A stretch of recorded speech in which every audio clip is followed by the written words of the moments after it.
BJP AP కార్యాలయంలో దీన్ దయాళ్ వర్ధంతి కార్యక్రమం జరిగింది. అలాగే దీన్ దయాళ్ ఆలోచనలే ప్రధాని మోదీ అమలు చేస్తున్నారని మాజీ ఎమ్మెల్సీ వాకాటి నారాయణ రెడ్డి అన్నారు. అందువల్లే 21 రాష్ట్రాల్లో బీజేపీ అధికారంలోకి వచ్చినట్టు తెలిపారు.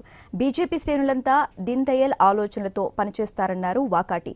విజయవాడ బీజేపీ కార్యాలయంలో దీన్ దయాళ్ వర్ధంతి కార్యక్రమంలో వాకాటి ఈ వ్యాఖ్యలు చేశారు.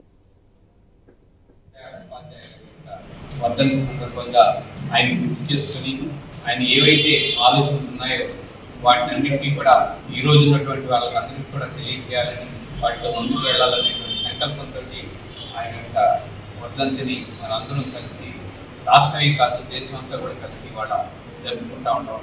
బీజేపీలో ఈరోజు జరుగుతున్నటువంటి అత్యోదయ ఏదైతే ఆఖరి వ్యక్తికి కూడాను సంక్షేమ పథకాలు అందాలని ఆయన యొక్క తపన ఏదైతే పడ్డాడో అది ఇవాళ మన మోదీ గారు అక్షరం తప్పకుండా పేద ప్రజలకు ఆగ్రా స్థాయి వరకు అందించేదానికి శ్రీకారం చుట్టారు అన్నటువంటి విషయాన్ని నేను తెలియజేస్తున్నాను.